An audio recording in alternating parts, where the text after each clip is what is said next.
Singh BJP की प्रवक्ता हमारे साथ। ऋचा जी, वाकई में महिलाओं की बहुत किल्लत है, बहुत परेशानी से जूझ रहे हैं आप लोग, बहुत तलाश करना पड़ता है किन महिलाओं को टिकट दें। जी देखिए मीना जी, आधी आबादी का सवाल है तो इसमें बहुत ईमानदारी से बात होनी चाहिए और पूरा पैनल चूंकि आधी आबादी से ही रिलेटेड बैठा हुआ है और मैं स्पष्ट रूप से कहना चाहती हूँ कि आधी आबादी पूरे आबादी के आधार है।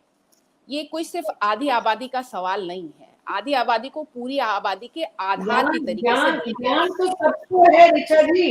ऋचा जी, ज्ञान सबको है, क्या होना चाहिए, हकीकत क्या है वो बात कर रहे हैं। नहीं मीना जी, मैं उसी पे आ रही हूँ, लेकिन उस पूरी आधार को सशक्त बनाने के लिए मजबूत कदम उठाने पड़ेंगे।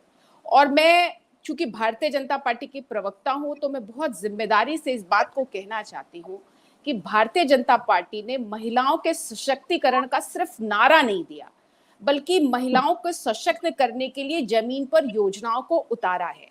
मीना जी, मैं इलाहाबाद विश्वविद्यालय की पहली महिला छात्र संघ अध्यक्ष हूँ। 136 वर्षों में पहली महिला अध्यक्ष होने का मुझे मौका मिला, तो मैं समझ सकती हूँ कि महिलाओं को किस तरीके की दिक्कतों का सामना करना पड़ता है। और इलाहाबाद विश्वविद्यालय जैसे विश्वविद्यालय में जब कोई लड़की चुनाव लड़ने आती है तो कौन सी दिक्कतें सामने आती है, मैंने उसको फेस किया है। और साथ ही साथ चूंकि मैं महिला अध्ययन की छात्रा भी हूँ, मेरा पोस्ट डॉक्टरेट भी महिला अध्ययन में ही चल रहा है, तो हम लोग जमीनी हकीकतों को जानते हैं। सवाल सिर्फ इस बात का ज्ञान का नहीं है, लेकिन ज्ञान के बिना किसी भी वास्तविकता या व्यवहारिकता को स्वीकार नहीं किया जा सकता है। आप देखिए, भारतीय जनता पार्टी ने सिर्फ नारा नहीं दिया, योजनाओं को जमीन पर उतारने का काम किया है।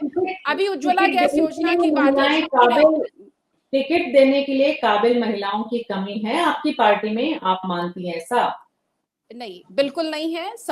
भारतीय जनता पार्टी समाजवादी पार्टी और कांग्रेस पार्टी की तरीके से नहीं है, जहां पे पीडीए का नारा दिया जाता है, लड़की हूं लड़ सकती हूं का नारा दिया जाता है, लेकिन जब महिलाओं की भागीदारी की बात आती है, आप देखिए तोहफा देकर विधानसभा, मीना जी मुझे अपनी बात पूरी करने दीजिए। डॉक्टर ऋचा सिंह, मैं उसी पर आ रही हूँ, आप उसी पर अपनी बात पूरी करिए। 2100 रुपए का तोहफा देकर आज देश की पहली नागरिक राष्ट्रपति आदिवासी समुदाय से माननीय मुर्मू, बहुत पहले नहीं, पहली आदिवासी समुदाय से, आदिवासी समुदाय से पहली बार कोई महिला इस देश की प्रथम नागरिक होने का गौरव।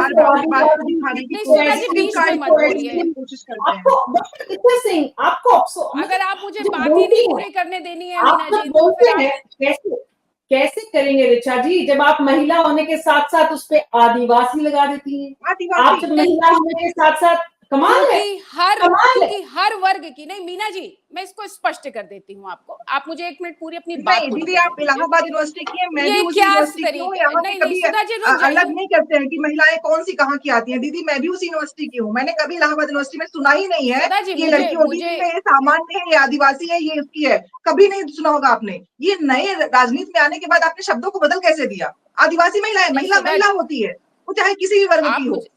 आप मुझे अपनी बात पूरी करने दीजिए। क्या कारण था कांग्रेस पार्टी को ये बात बतानी चाहिए? मैं आपसे जब राजनीतिक सवाल करूंगी तो आपके पास उसका जवाब नहीं मिलेगा। आपने दशकों तक महिला आरक्षण के बिल को लटकाए रखा। भारतीय जनता पार्टी दीदी आप लोगों ने राज्यसभा में उसको पारित नहीं होने दिया, आपके लोग थे, पास करने का काम किया। देखिए इस बात पे मुझे खुलवाइएगा, मोदी जी ने पारित हो गया था, ये जगह आपके लोगों ने विरोध किया था, आपके लोगों ने विरोध किया था।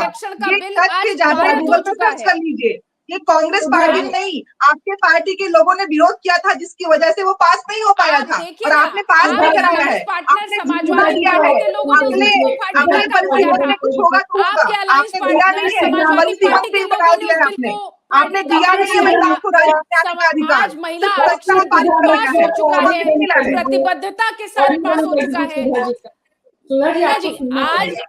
है।